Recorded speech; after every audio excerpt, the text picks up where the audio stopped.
Pangulong Ferdinand R. Marcos Jr. kinilala ang hakbang ng iba't ibang lokal na pamahalaan at sangay ng gobyerno sa gitna ng pananalasa ng Bagyong Juan.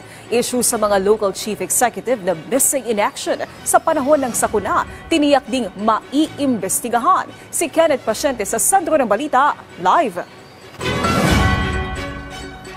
Yes, Naomi, binigyang diin ng Malacanang ito ngang kahalagahan ng preemptive measures na ginawa nang humagupit ang Bagyong Uwan dito sa bansa. Sabi ng palasyo, malaking bagay daw yan, kaya mas marami sa ating mga kababayan ang mas naging ligtas. Puspusan ang hakbang ng iba't ibang lokal na pamahalaan at ilang sangay ng gobyerno para ipatupad ang preemptive evacuation kahit noong papasok pa lamang ng bansa ang Bagyong Uwan. Bagay na kinilala ni Pangulong Marcos Jr. sa kanyang social media post. Pagbibigay diin ng palasyo, isa ito sa naging dahilan para maiwasan ng anumang casualty. Yung mga paghahanda po na ipinapakita ng mga agencies na nakakapagsagip ng mga tao mula sa peligro, nakikita po ng Pangulo ang magandang ginagawa ng ating mga ahensya. Sa tulad po ng nireport natin kahapon, 426 families ang nailikas agad at ito ay naiwas sa anumang peligro. So malaking bagay po iyan.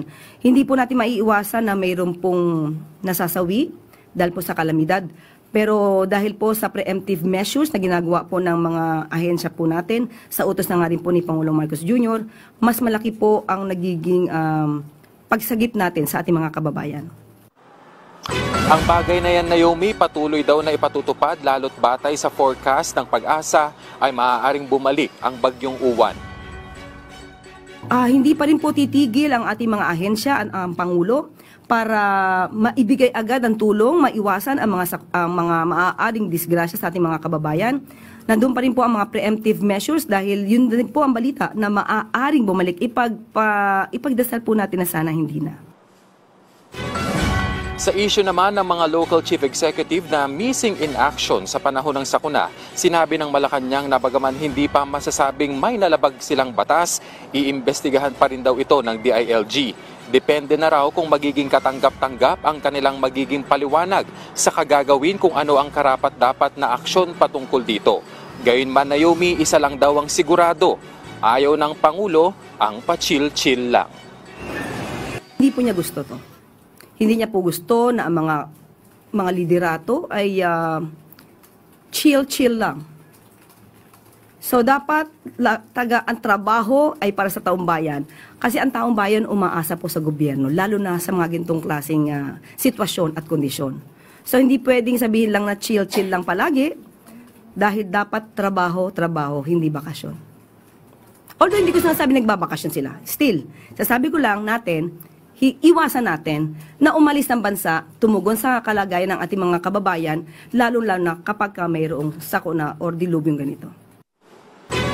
Samantala, ibinahagi naman ng Malacanang na batay sa report ng Department of Energy, umabot na sa 454 mula sa 712 na municipalities sa bansa na tinamaan ng Super Typhoon Uwan ang agad na nagkaroon ng kuryente. Habang puspusan din ang hakbang ng DICT na agarang maibalik ang signal sa mga apektadong lugar.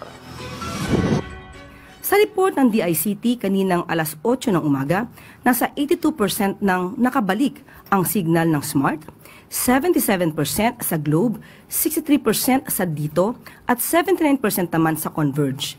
Nagpapatuloy ang restoration ng signal sa mga apektadong lugar upang masiguro ang agarang pagbabalik sa normal ng komunikasyon doon.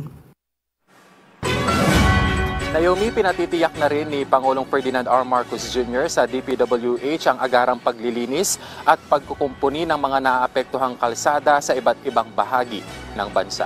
Naomi. Maraming salamat, Kenneth Pasyente.